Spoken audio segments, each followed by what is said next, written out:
Boa noite, quinto ano, tudo bem? Hoje nós vamos fazer a correção das páginas 63 e 64 de língua portuguesa do livro didático, tá bom? Então peguem o livro didático de vocês. Essa correção vocês irão fazer logo depois que realizarem as atividades, tá? O assunto abordado aqui é sobre as crônicas que vocês que já conhecem, é um conteúdo que a gente já trabalhou, tá bom? Então vamos lá. Crônica. Preste atenção ao título do texto que você vai ler. Deixa eu levantar aqui. Quando chove é fogo, viu? Apenas lendo o título, você imagina que a crônica trata de que assunto? Isso é uma resposta pessoal de vocês, tá, gente? Como esse livro que eu abri, essa parte que eu abri aqui do livro, é o livro do professor, aqui embaixo tem alguns comentários, tá? Esse comentário em azul.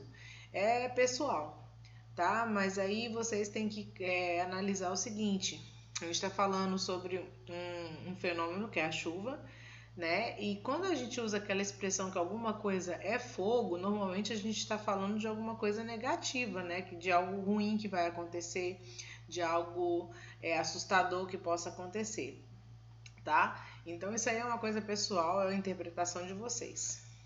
Vamos para a leitura do texto. Quando o céu fica preto daquele jeito, todo mundo aqui em casa vai ficando preocupado.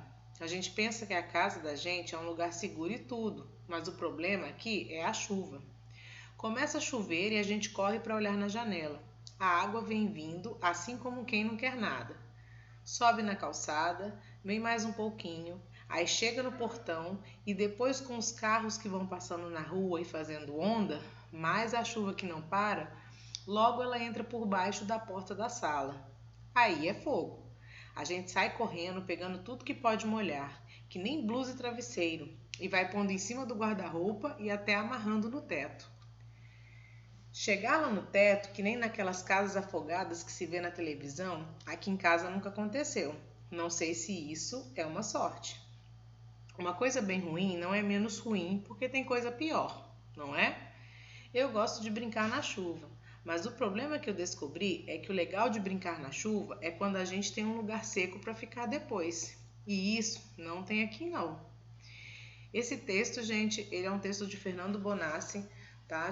Chamada Vida da Gente, foi publicado na Folha de São Paulo, tá bom? Agora na página 64 a gente tem a interpretação dessa crônica, tá? E algumas características dela. Você acha que os fatos narrados na crônica foram totalmente inventados? Converse com o professor e colegas a respeito e anote suas conclusões.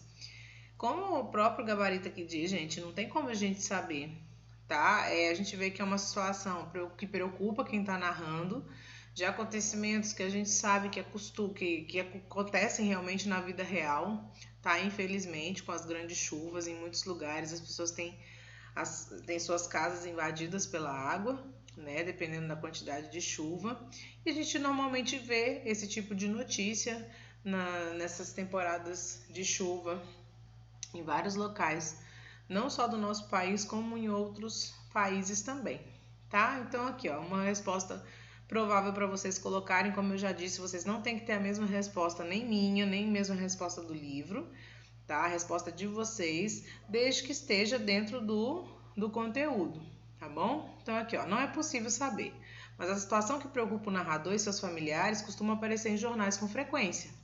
Comente com os alunos que, em geral, as crônicas comentam esteticamente um fato do cotidiano. Isso aqui é um comentário que aparece para mim, né, no livro do professor, que é o que a gente já havia conversado e vocês já fizeram, inclusive, na prova de vocês, né? A gente já tratou sobre o assunto crônica e suas características, e uma das características da crônica é essa. Ela trata de assuntos que a gente vivencia, das coisas que acontecem no dia a dia das pessoas, tá? Normalmente baseado, na grande maioria das vezes, baseado em fatos reais, em acontecimentos reais, tá?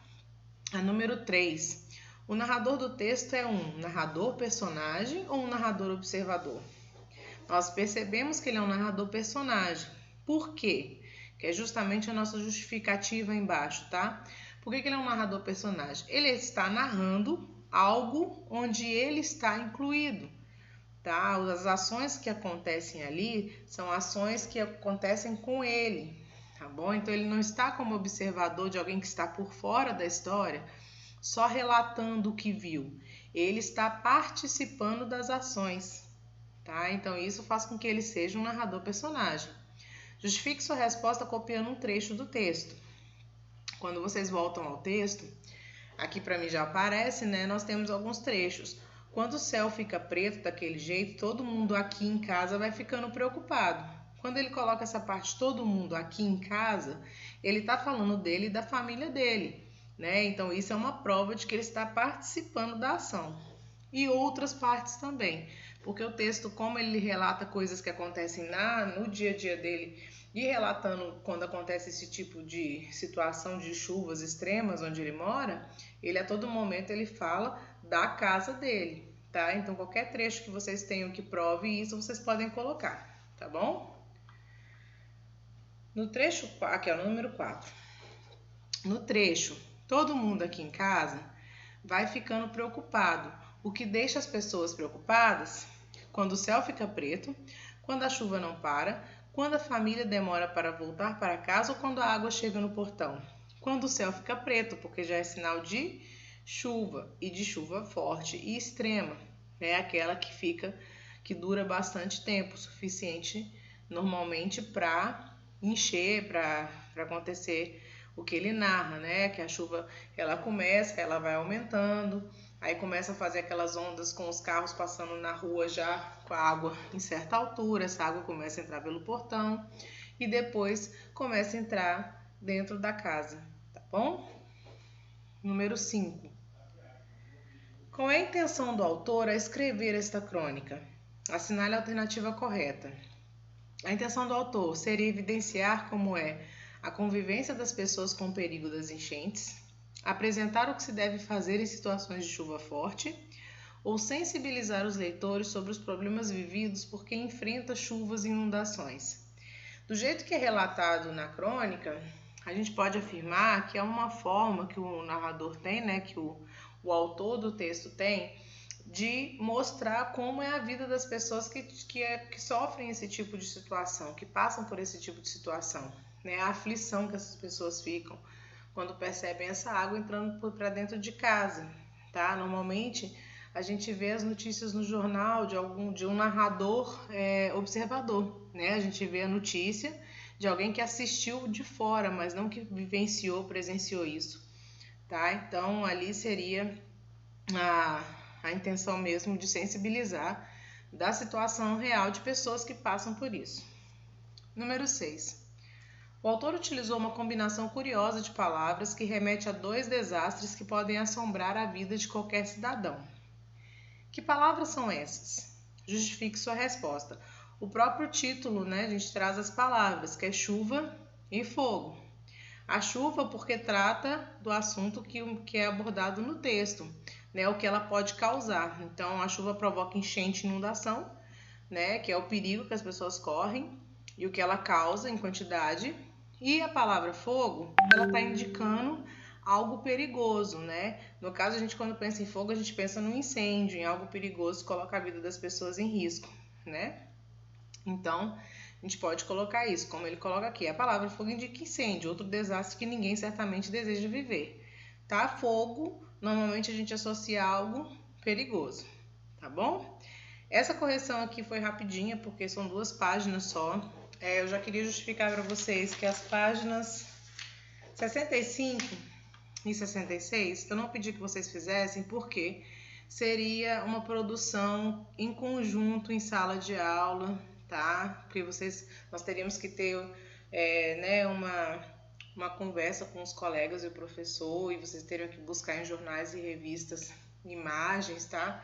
E justamente pela dificuldade que vocês estão tendo, por estarem em casa, nem todo mundo está tendo acesso a certas coisas, então não tem, claro, é importante, toda atividade é importante, mas como é um assunto que nós já trabalhamos, tá bom? Eu não pedi que fizessem. Caso algum de vocês queira fazer, tá? Igual a primeira aqui, procurar em jornais e revistas, notícias, imagens que representem fatos do cotidiano para fazer atividade, pode fazer. E fazer ela baseado no que você imagina, conversar com alguém de casa, tá bom?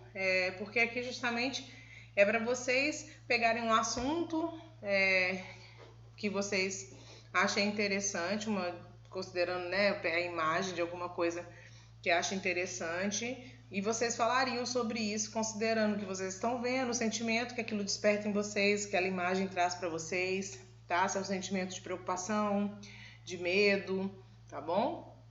E a história que vocês imaginariam que aquela imagem pode estar contando.